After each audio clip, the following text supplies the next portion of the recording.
Yesu ashimwe. Reka nongere ngusuhuze muvandimwe kandi nguhe ikaze muri uyu mwanya w'ibyigisho by'ishuri hato, ibyigisho biyobora abakuze kwiga Bibiliya, ibyigisho bica kuri iyi channel yacu ya YouTube, ibyigisho TV buri cyumweru. Tuguha ikaze kandi tugushimira uko ubana natwe umunsi ku munsi. Turacyari mu gitabo cyacu cy'ibyigisho bya Bibiliya, aho turimo kwiga icyigisho cy'igihembwe cya kabiri. Igihembwe cya kabiri kitubwira ngo imvugo shusho, ibigereranyo, uburyo bwo kwiga iki, bwo kwiga ubuhanuzi. Turimo tugera ku musozo wacu kuko ubu tuvugana tugiye gukora icyigisho cya kagahe cya 11, aho twarangije tubwiraga ibyabayeho kutubera akabariro. Rero ibyo tugiye mu munsi bisa nkaho tutandukiriye, ariko ntitutandukiriye, ahubwo niko bimeze. Tugiye ku ngingo itubwira ngo Rusi na Esiteri. Aba ni abagore b'intwari, ndatekereza ashobora kuba ari abagore ba mbere bari muri Bibiliya b'intwari. Simbize ntabona ko ubushakashatsi ku buryo burambuye, ariko aba badamu ni intwari kuko bose bafite amateka mu gakiza kacu uyu munsi. Ntibishobora kwiga ubuhanuzi cyangwa ibihe by'imperuka tuvanye Esiteri. Ntibishobora kwiga agakiza kaziye isi yose kanyuze muri Yesu tuvanyemo Rusi. Reka rero nakire Jambiye tugiye kubana kino cyigisho. Jambiye Uwiteka guhire. Ngaho dushyira imbere y'Imana twansike. Usanga Imana ikomeye, data mwiza utuye ahategerwa n'inkozi z'ibibi, icyubahiro n'icyaha. Amen. Turagushimiye databuja, tugushimiye ko tugirira aka kanya duhumeka. Uwiteka ni kwa kundi tuje kugushaka. Ku munsi mutangabugingo kuri ibyigisho TV haca amagambo yawe. Turingize cyane kugira ngo muri aka kanya udukoreshe nk'uko wadukoresheje gushize n'ubonye udukoreshe. Mwuka Muziranenge akingura amatwi y'abantu badukurikiye, kandi ku iherezo rya byose bashima izina ryawe. Banatwe muri byose kandi twigishwa nawe mu izina rya Yesu. Amen. Rusi na Esiteri cyangwa se na Rusi niwe tugiye kwiga. Nuko umwami abonye umwamikazi Esita mu rugo, Esiteri amutonaho. Umwami atunga inkoni Esita, inkoni y'izahabu yari afite mu ntoki. Esiteri aherako yigira hafi, akora ku mutwe w'inkoni. Esiteri 4:2. Esiteri 5:2. Tuzi igitabo cya Rusi n'igitabo Esiteri. Esiteri ni igitabo cyanditswe igihe ubwoko bwa Isirayeli bwari buri mu bunyage, ariko bwari buri mu bunyage mu buryo butemewe, kubera ko umwami Ahasuwerusi wari uyoboye muri kiriya gihe yaje asimbuye Kuru na Dariyasi, abami batanze itegeko y'uko ubunyage bwihute burangiye. Byari byarahanuwe yuko ubunyage buzamara imyaka 70, noneho abantu bagataha bakajya gusana Yerusalemu, Babuloni ikabarekura cyangwa Abanyapesi bakaburekura. Noneho igihe ubunyage bwarangiraga,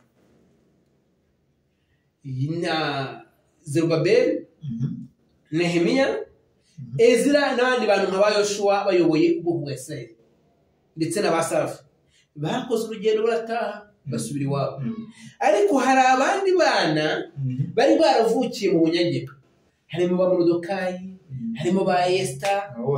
So aba bose bari baravukiye mu bunyage batazi n'ururimi rw'Abaheburayo neza, noneho ikindi batamenyereye n'imibereho igoranye, bari baramaze kumenyera imibereho yo mu bunyage muri gihugu banyagiwemo. Nuko banga gutaha igihe ubunyage bwari burangiye, barasigara. Yesu arahendahenda baranga, Nehemiya arahendahenda baranga, abantu bose barahendahenda baranga. Rero kubera ko Imana buri gihe ijyana n'ubwoko bwayo aho bugiye, aba bantu basigaye mu kaga, basigaye bafite ubuyobozi bagomba gutambuka bakabupfukamira.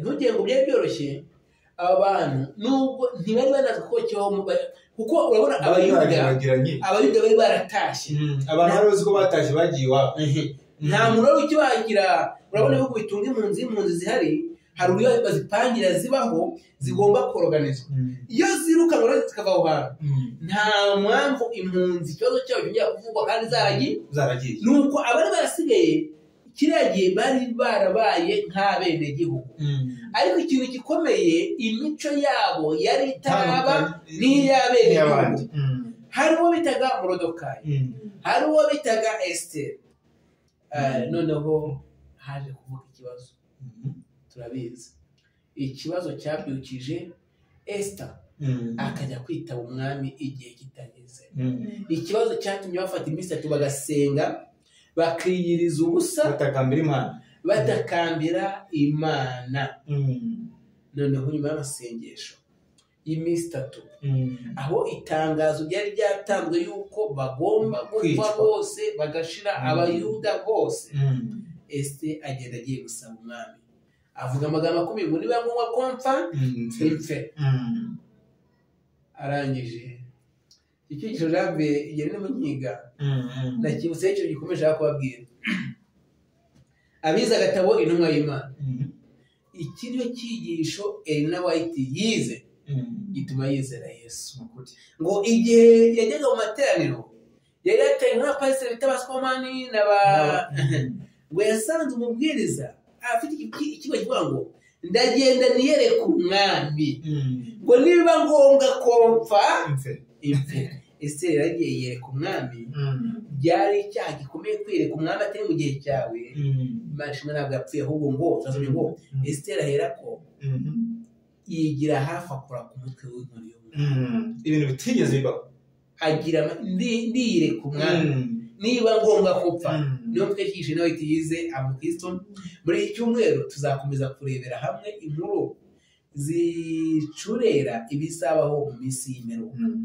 binyuze mu kwifashisha ibiba mu buzima busanzwe ndetse n'abantu babayeho Imana idufasha kureba ibintu nk'uko ibibona kandi ikadufasha gusobanukirwa uburyo bwo gusobanura ubuhanuzi buzaza nyuma bwatangiwe kongera imbaraga mu kwizera kwacu ibitekerezo byacu tubyerekeje ku bagore babiri b'ingenzi bafite inkuru zakoze ku mitima y'abantu b'ibisekuru bitabarika Rusi na Esiteri umwe muri aba bagore yari umupfakazi w'imeza amacyo wabonye ibyiringiro nyuma yo guhura na Bowazi umugwaneza ikindi uwo ngo ni Rusi umupfakazi akabona ibyiringiro yahuye na Bowazi gushyingirana kwabo kwabaye inkuru y'urukundo yakunzwe cyane abakristo uburyo bigaragara urukundo Kristo adukunda indi ni umukobwa muto wabaga mu gihugu cy'amahanga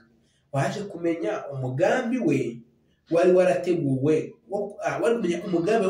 kurimbura ubwoko bwe maze akisanga ari ku ruhembe rw'imbere mu ntambara nuko akigaragaza kugira ngo abakize umukobwa rwose ibintu byakomeye itegeko ryatanzwe ariko Hamani nuko agaragara ku ruhembe rw'imbere muri iyo ntambara mu by'ukuri mu buhanuzi umugore ni ikimenyetso gikomeye kigaragaza itorero ry'Imana biratanga umucyo mwinshi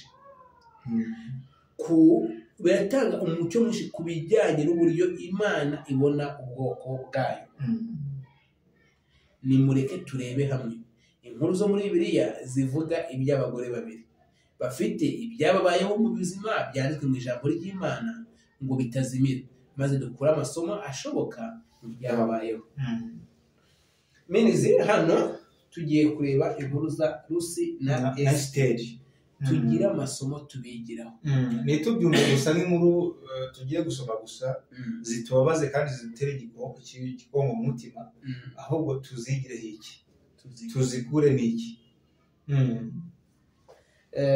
reka rero tugende tuzigeho abagore tuzi icyo bisobanuye mu buhanuzi bisobanuye itorero yaba Esita hari itorero ahagarariye yaba na Rusi hari itorero ahagarariye. Reka bino tubyige neza. Inzara mu nzu y'imitsima. Inzara mu nzu y'imitsima. Abahinyura imyizerere ya gikizito akenshi bagiye bagaragaza ko ibirushya duhura nabyo muri ubu buzima ari igihamya kigaragaza yuko ubwa mbere nta Mana ibaho, cyangwa ko nta mbaraga Imana ifite zo kugira icyo ikora igihe ibintu byabayeho gutyo. Icyatatu, itita ku bantu bababazwa. Abantu batekereza abantu benshi nyine bagiye ko nta Mana ibaho n'ibiriho kandi ubushobozi bwayo bukeya kandi ntabishaka kudukiza. Nyamara inyinshi muri izo nkuru zivugwa muri Bibiliya zitanga ibihamya byinshi bigaragaza yuko mu bivugwa n'abahinyura imyizerere ya Kristo nta na kimwe cy'ukuri kibirimo. Wayi ni iby'ukuri ko Imana yemera ko abantu bagerwaho n'ingaruka zo kwigomeka kuri yo. Imana yemera ko abantu bagerwaho n'ingaruka basoroma ku mbuto babibye, ariko itavogereye umudendezo wacu wo guhitamo.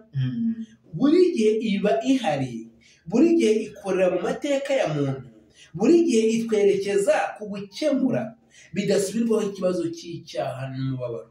Uyu murimo Imana itindaho cyane. Inkuru ya Rusi itanga urugero nk'urwo.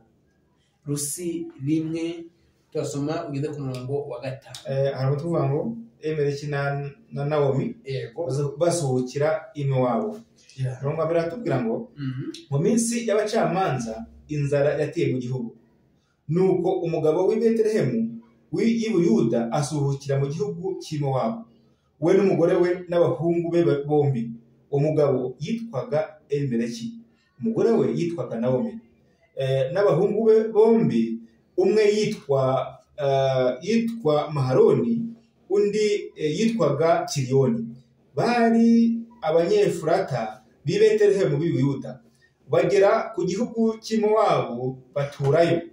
Elimeleki umugabo wa Nawomi arapfa, asigarana abahungu be bombi.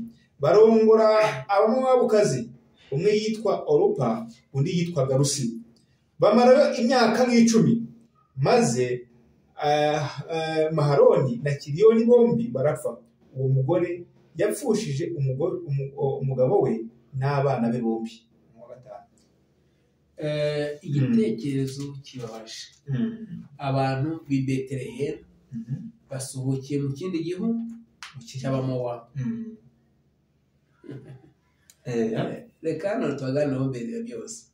Tubanze tumenye ngo i Betelehemu bisobanura iki. No, turebe ni Mowabu. Ni Mowabu. Betelehemu ngo twayibonye nuko bisobanura Bet bisobanura inzu, Lehemu bigasobanura umutsima. So bivuga ngo Betelehemu ni inzu y'imitsima. Inzu y'imitsima. None inzu y'imitsima ikungahaye ku mitsima, imitsima irashize. Abantu barasuhutse bavuye mu gihugu cy'imitsima. Bagiye i Mowabu. Mowabu ni hehe? Mowabu ni hahandi hatuye ubwoko bw'abantu. Bamwe bavutse ari uko umukobwa aryamanye na se. Bamwe bavumwe, Uwiteka yavuze ko kugera ku gisekuru cy'igihumbi. Ni ukuvuga ngo kuva ku mukobwa wavutse kuri Loti n'abakobwa be, kuva ku bana bavutse kuri Loti n'abuzukuru be, kugeza ku bivivi bw'ubuvivure igihumbi. Aba bantu bari ibivume ntibemereye kwinjira mu materaniro y'abana Abamowabu n'Abamowabu. Aha niho basuhukiye. Noneho iki gihe basuhuka, bari batari bagira iki, bari batari mu gihe cy'abacamanza. Mu gihe cy'abacamanza bari batari imyaka 1000 itarashira ngaha. Abamowabu bakiri n'ibivume obvious ngaha. Imitsima ishize, inzara iratera. Inzara imitsima ishize igomba kuba abantu bagiye gushakira ahantu ibintu byavuye. Ibyo bisobanura kigambiye. Iyi nkuru itangira igaragaza ibintu bibiri bihabanye. Inzara yateye Betelehemu, umurwa wari ufite izina risobanuye inzu y'imitsima. Twibutse uburyo muri Edeni hari ibyo kurya byinshi. Igihe Imana yabwiraga Adamu na Eva iti ku giti cyose cyo muri iyi ngobyi urye imbuto zacyo uko ushaka, abantu batangiye kubaho bafite ibitunganye bihagije. Betelehemu itangira, bararyaga, baranywaga, Edeni itangira, nta kintu baburaga, ibyo kurya bihagije mu nzu byabihoraga. Nyamara bari bitaweho n'umuremyi w'umunyabuntu. Nyamara baretse inshingano yabo yo kwita ku byaremwe, bayigurana kuba imbata z'icyaha. Icyo gihe ibyo bintu bagitandukana n'umuremyi wabo, bagatandukana n'umuremyi wabo, bakaba imbata z'icyaha. Umva ikintu cyabayeho. Inzu yabaye y'imitsima, hamwe bategekaga amatunda akaza bakayarya mu buryo buri direct nta kurisoroma, ukarya ntacyo wakibize, icyaha kimaze kwinjira. Hasohoye icyo Yesu yavuze mu itangiriro, gututubikana ko mu maso hawe niho hazaguheza umutsima, urinde kugeza ubwo uzasubira mu butaka aho waturutse. Itangiriro 3 aho waturutse. So kubw'icyaha cyo gutandukanya n'Imana, abantu baretse kuba mu nzu y'imitsima, noneho imitsima bajya kuyishaka, nabwo batari bibone babanje kubira icyuya. Noneho uburyo bayibonamo ntabwo ari uburyo bworoshye, babanza kubira icyuya, kandi ibintu bizakomeza kugeza igihe basubiye mu butaka bavuyeho. Ibi bivuga ikijambo kimwe na Nawomi, natwe twanyazwe umurage Imana yari yaraduteganyirije ngo tuwugire, maze imibereho yacu ihinduka iy'umuruho gusa. Edeni yatanzwe nk'impano, ariko ntabwo yatanzwe mu buryo butarimo ikigombero. Abantu bari bafite umudendezo wo kwigomeka, nyamara ibyo byari kuba bisobanuye ko bagomba gufata inshingano yo kwita ku mibereho myiza yabo.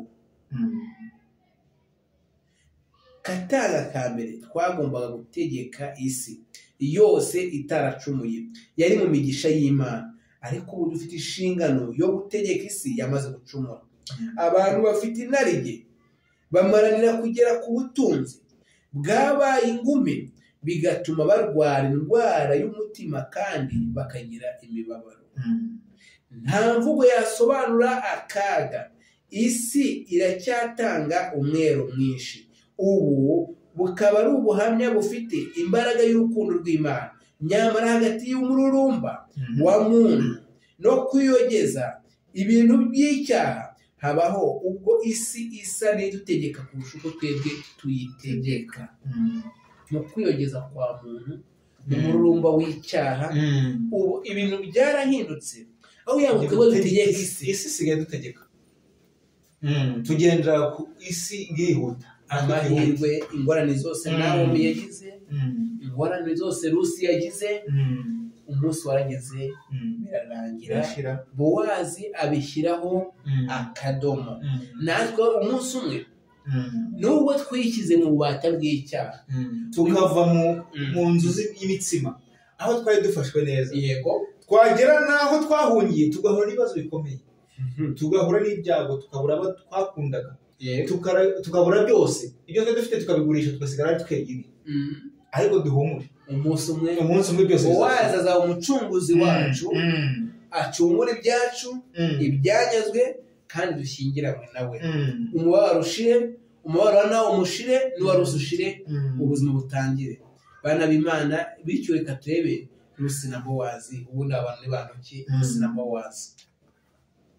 Sinzi ijambo ine cyangwa mbere ko mpuza ahantu. Twakomeza ku ngingo, Nemwe bya Bowazi wacunguye abantu. Nawomi yasabye abantu guhindura izina rye, akitwa Mara bitewe n'ibisharira byari byaraje mu buzima bwe. Nawomi agiye gutaha abwira abantu ngo yagize wabo nyine ahumuze. Abwira abantu ati mwebwe ntimuzongere kunyita Nawomi, Nawomi bivuze ngo ukundwa, ahubwo mujye munyita Mara, ibintu bisharira, kuko Uwiteka isano dufitanye n'umuremyi wacu yangijwe n'icyaha bidasubirwaho, bituma duhinduka abakene mu by'amwuka. ibyiringiro byacu birijimye kandi tubaho ubuzima bwacu duhumba ibyo dushoboye mu mibiri n'imirima mu mbibi z'imirima tukabeshwaho n'ibisigazwa by'umunezero bishobora kuboneka mu isi yangiritse ariko ibi byose bihinduka iyo tumenye ko Imana itatwibagiwe. Amen. Nawomi na Rusi bavuye mu nzu y'imitsi kuri Nawomi bavuye mu nzu y'imitsima. Rusi ashaka abagabo bavukiye mu nzu y'imitsima. Byose birangira bishize, batangira kubaho bahumbye basabiriza. Reka dushime Imana ko igihe icyo gihe kigezemo abakristo bagezemo ntabwo Imana ibarabaretse, nubwo Imana yemera ibyo bintu bayemeye biteguye koheza Bowazi. Nubwo Imana yemera ibyo bintu bikabaho, ariko mwibuke igihe Rusi yajyaga guhumba yahumbye mu mirima ya Bowazi. Bowazi ategeka yuko ngo nihagira igihe bari guhumba umuba ugatakara bajye bamureka ntiyawutoragura kandi ntagahumbe ibisigaye gusa ahubwo no hagati y'imbiba ngo no mu nkokora z'umurima ajya akoramo hose agire gute. Mu buzima bwo guhumba hatabaye imbabazi za Bowazi ntibyakunda ko turahumba burya, kuko ukuntu isi imeze ubugome buri ku isi nta kintu isi yagasigaje inyuma, ariko imbabazi z'Imana turaza kubibona. Ubundi Rusi yari asanzwe ajya guhumba, ariko noneho uko uwo munsi ahuye na Bowazi ahumba mu murima wo kwa Bowazi. Yarabajijwe ngo wahumbye Nawomi yamubajije ngo uno munsi wahumbye hehe. Hano Janvier hari ikintu natekereje. Ubitekereza gute ko abantu bagihinga bakeza? Ubitekereza gute ubugome urebye buri ku isi? Iyo uva mu mujyi utwaye amafaranga ukageza mu rugo ubugome buri ku isi. Ubitekereza gute ko abantu umunsi bakiga bakabona akazi? Hari Bowazi. Kuba abana babyara hari Bowazi wemeye aravuga ngo nubwo ibintu byagenze nabi bariya abantu mubareke bajye bahumba hagati y'imibanyi ntimubabuze. Noneho kugeza igihe Bowazi yishyuye ibiguzi byose byacu akabyishyura uwabinyaze, tugashyingiranwa nawe twongeye guhomba tugatangira. Buriya Rusi yongeye guhumba maze gushyingirwa na Bowazi. Muze gusoma igice cya 2 cya Rusi umuntu 5:20 kugeza mu gisome cyose. Rusi byaje kurangira abaye muka Bowazi, ndetse tumusanga ko ari no mu bisekuruza bya Yesu. Nawomi nta kintu yari agifite, kandi birashoboka ko yaba yari yaragarutse kugurisha isambu ye kugira ngo yishyure imyenda yari afite mbere yo kwimukira iwabo. Hari icyo Imana yari yarateganyije muri Isirayeli ku bantu babaga ari abakene, nyamara bakaba bashaka gusubizwa gakondo bari barahoranye mu gihe cy'isezerano.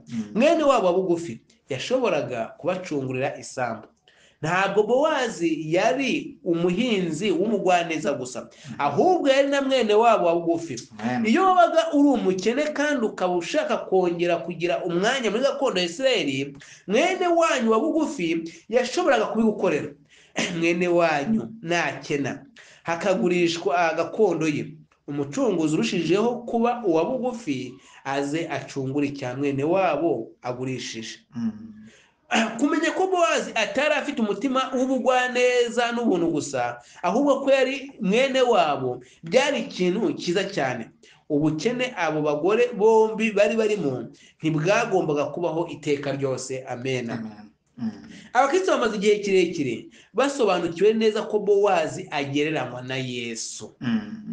Kuba Kristo atari umuremyi wacu gusa, ahubwo yanahisemo guhinduka mwene wacu, umuntu nyakuri ufite umubiri n'amaraso y'isi, akaba ari umwe mu mpamvu yakunze kujya yiyita umwana w'umuntu.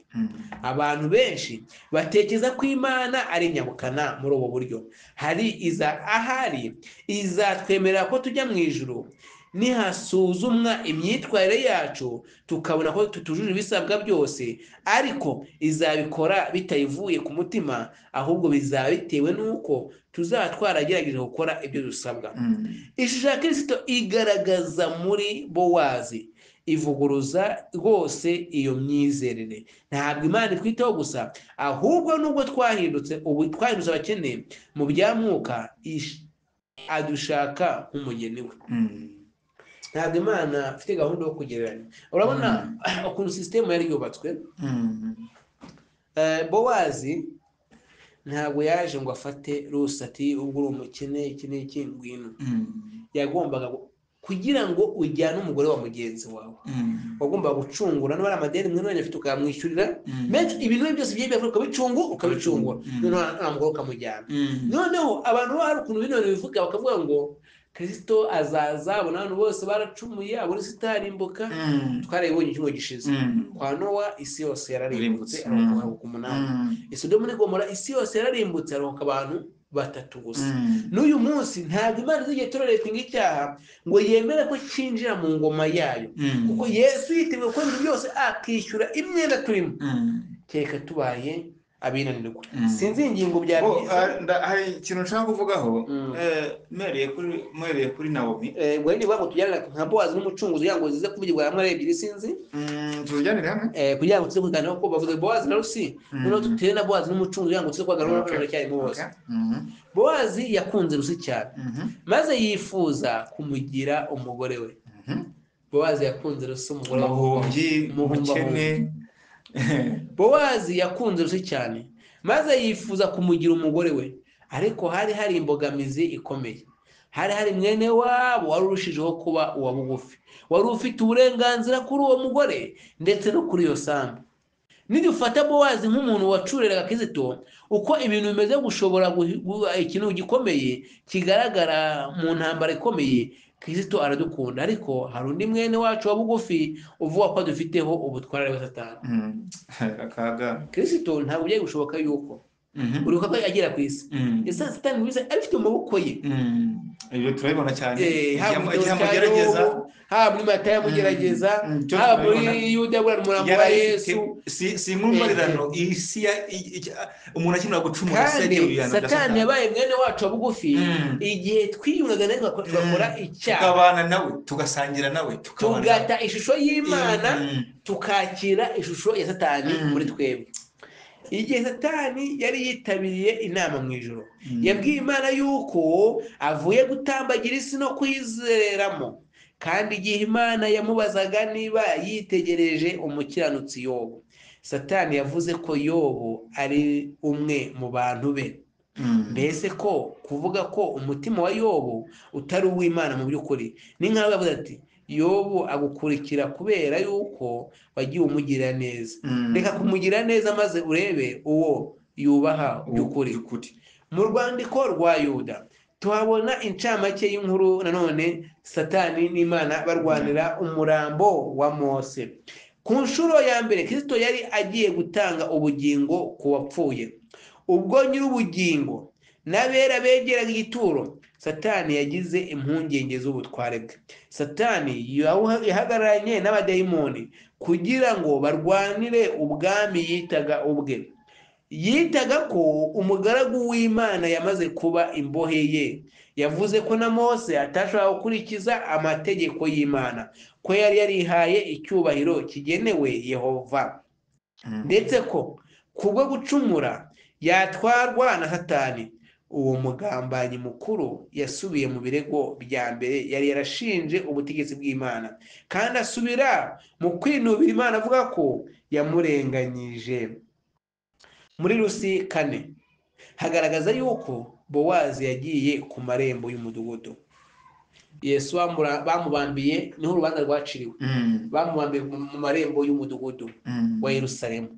Bowazi nawe muri Matayo muri Rusi 4 tumubona ahagaze ku marembo y'umudugudu wa Betelehemu, aho Kristo yinjiye mu isaho hamwe yavukiye hamwe n'abacu bugufi. Abakuru barateranye maze ingwate cyangwa ihabwa Bowazi. Hano icyo nshaka kuvuga ni Janvier.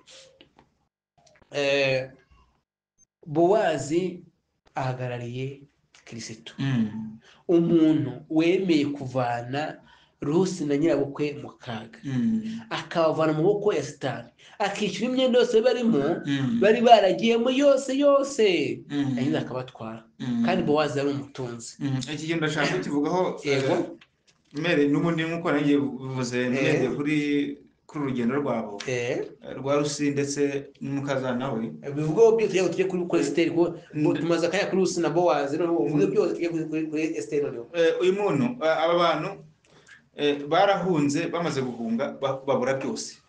Bavuye ahantu hari heza cyane bajya ahantu twavuga ngo n'ahantu ho muri Egiputa, ahantu hakorerwa ibyaha ubwoko bwari buhatuye twabubonye. Bahura n'ibibazo cyane, barakomereka bikomeye cyane.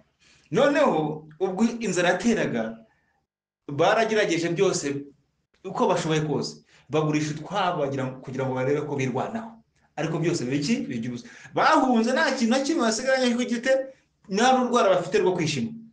Bagera igihe basubirayo. Bamaze gusubira rero bahuye n'umugabo Bowazi, nk'uko tumaze kwibona. Bowazi yababaye igitangaza. Ibi rero bivugiye iki?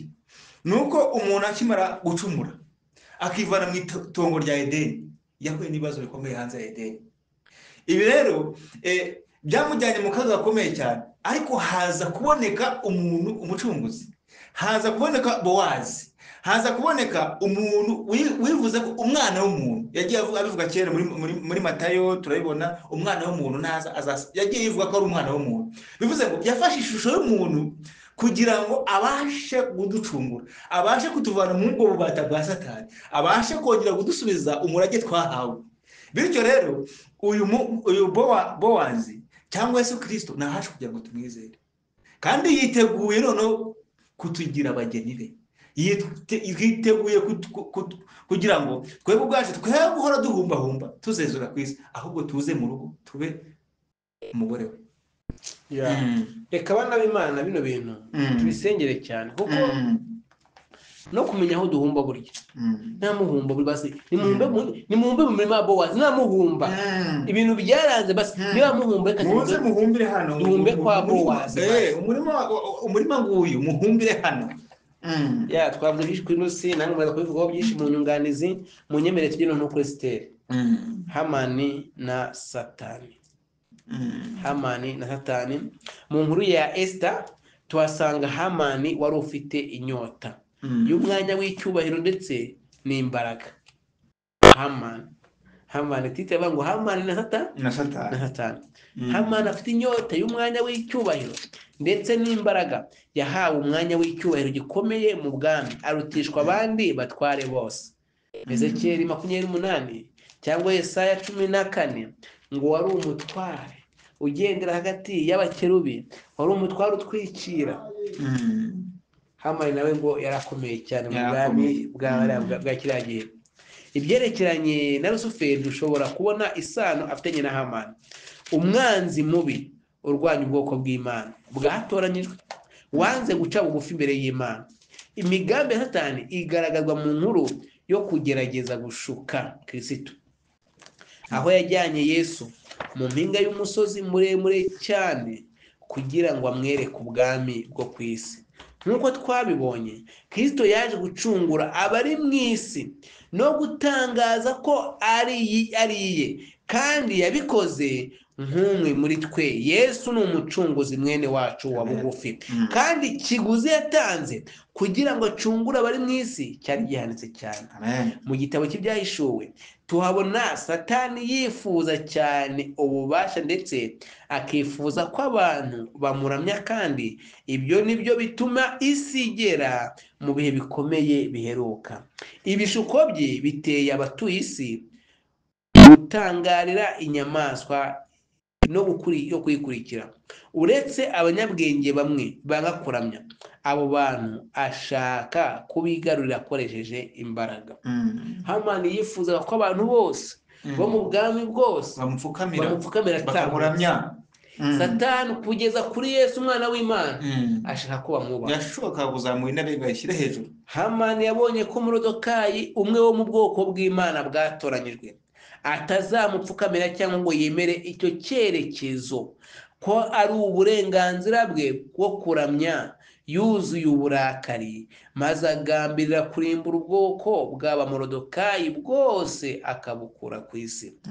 Hamani bukajya imbere y'umwami ati, kandi uwo muntu si byiza ko yapfa wenyine, ahubwo abantu bose. Satani ati, nupfa ukamukandamya ndaguha iby'isi byose. Morodekayi yibaza, Hamani ati, kuki Morodekayi adapfukama? Umwanzi yavuze ko iyisariye, ariko kuyibaho k'ubwoko bukomeza kuba indahemuka ku Mana, bukomeza amategeko yayo, bivuguza ibirego bye, bivuga ko afite isumbwe ryose ku isi. Ubwo Satani azahinduka ubwo isabato izahinduka ingingo yihariye y'intambara ikomeye. Ahantu hose ubukristo bwashoboye kugera, abantu bake bazanga gukora ibyo abantu benshi basaba, bazangwa n'isi yose. Ibintu byabaye kuri Hamani na Morodekayi turabisatiriye muri kino gihe. Ba Morodekayi bamwe gupfukamira Hamani atambutse, bariko naguhemuka ngo batabona indamu mbi, bariko nakwica itegeko ry'Imana nubwo bapfa. Bagiye gutangwa mu maboko ya Hamani nk'uko batanzwe. Tekereza ku bintu bito bigerageza kwizera kwawe ubu ngubu, ukuntu Hamani yatangiye kugeza agushotashota. Niba utsindwa n'ibyo bintu bito, uzabigenza dute?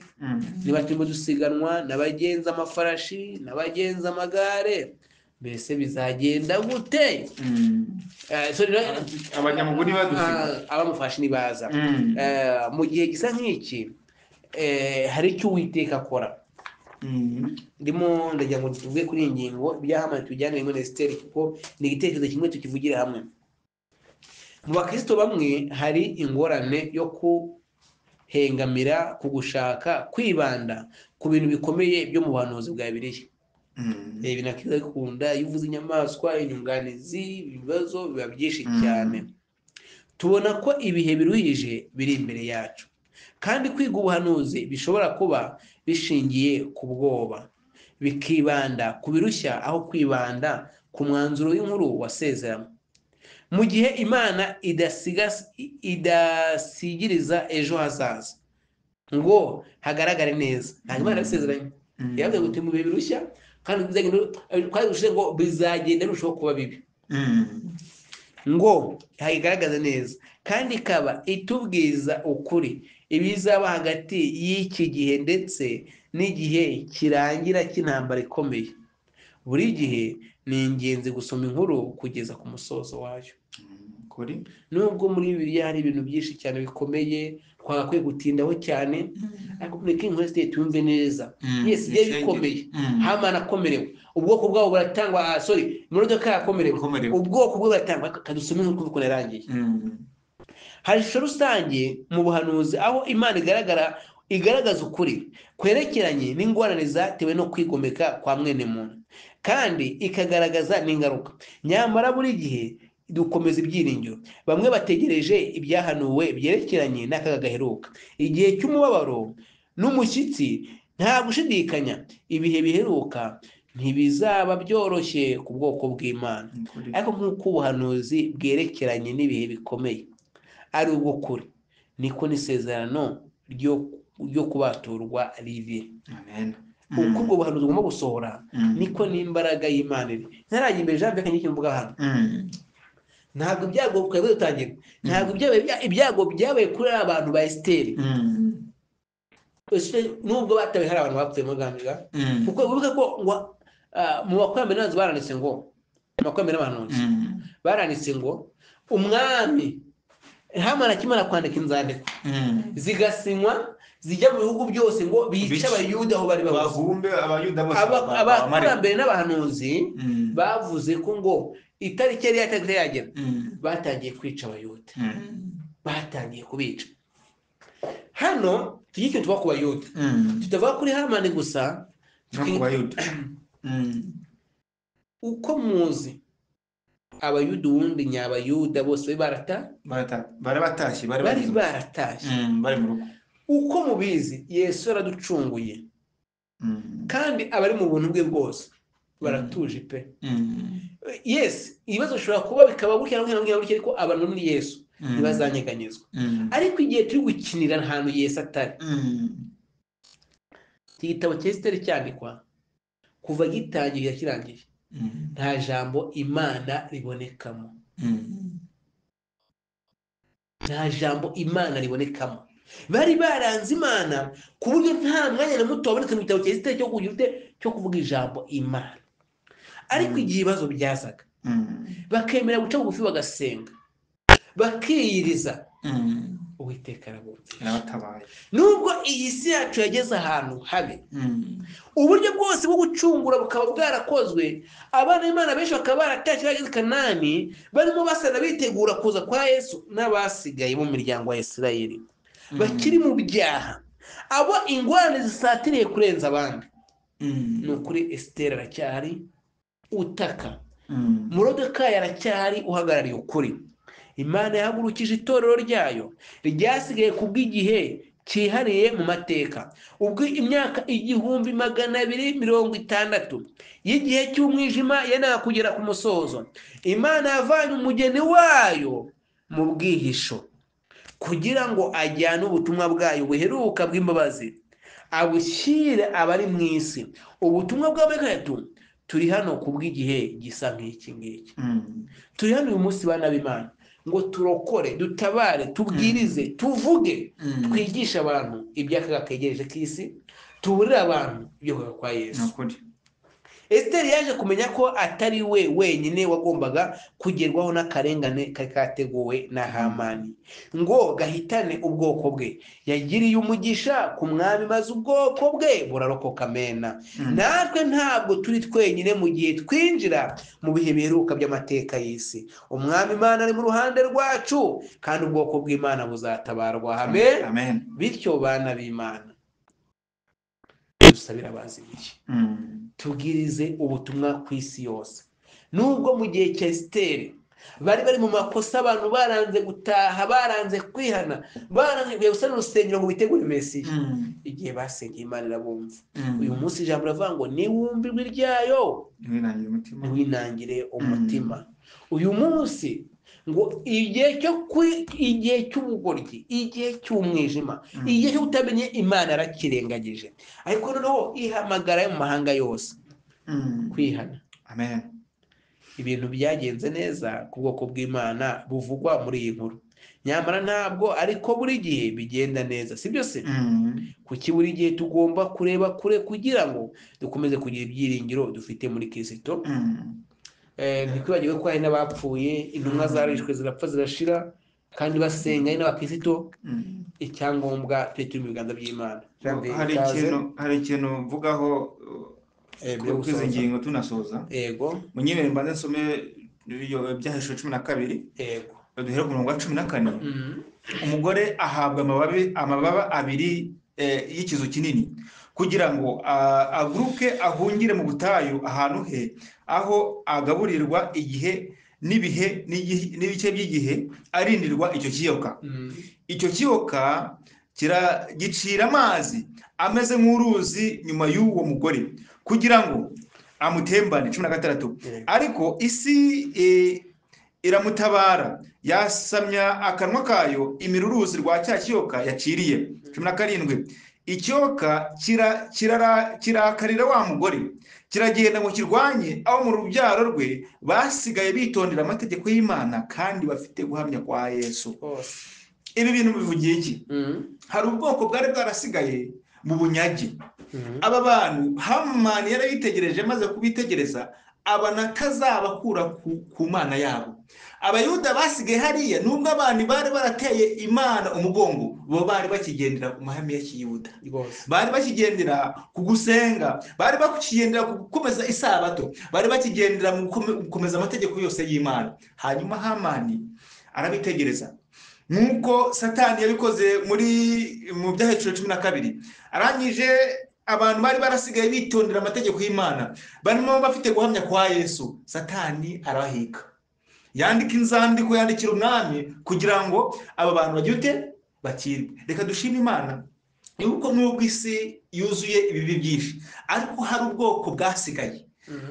Hamani nubwo yakora iki gishoboka cyose, nagashobora kubakura ku Mana yabo. reka dushime Imana uko nubwo hari Hamani ugereranywa na Satani, hari na Yesu ugereranywa n'Imana. Reka rero ko twizere Yesu Kristo kandi tube mu mubare w'abasigaye bitondera amategeko y'Imana kandi bafite guhamwa kwa Yesu. Amen. Satani amagambo agiye gusoma ndaragiye nsenga dusoza. Satani azahagurukiriza umujinya itsinda rito ryanga kwemera imigenzo n'imihango byabaye igikwira. Abantu bafite imyanya ikomeye kandi b'ibyamamare bazifatanya n'abatumvira amategeko n'inkozi z'ibibi bajya inama yo kwibasira ubwoko bw'Imana. Ubutunzi, ubuhanga n'amashuri yizwe bizifatanyiriza hamwe kubapfukirana ngo bagire igisuzuguriro. Kundi we wizangaye, kundi utunze iki Imana itabaha amafaranga uvuga ubikurahe. Abatware, abagabura, ababwiriza na bamwe mu bagize itorero bazabatoteza bafatanya bacurira ubwoko bw'Imana imigambi mibisha. Nabo mu nsengero wasomye ngo abitonda amategeko y'Imana bafite guhamya kwa Yesu. Ntabwo Satani azarwanya itorero, ahubwo abasigaye muri ryo bafite iyo mico yo guhamya kwa Yesu nibo bazagambanirwa, bagambanirwe na leta, bagambanirwe n'imiryango yabo, bagambanirwe n'amatoro basengera nibo bagambanirwa. Ese umuntu azaba ari mwajuti mwe? Bazafatanya bacura ubwoko bw'Imana imigambi mibisha, bazashaka uko barimbura ukwizera kwabo bakoresheje imvugo, inyandiko, kubagira urwamenyo, kubakangisha no kubakoza isoni. Kubwo kuvuga ibinyoma n'amagambo atera uburakari, abantu bazatera rubanda kubagarukira, kubahagurukira. Ubwoko bw'Imana buzangishwa abantu b'isi yose.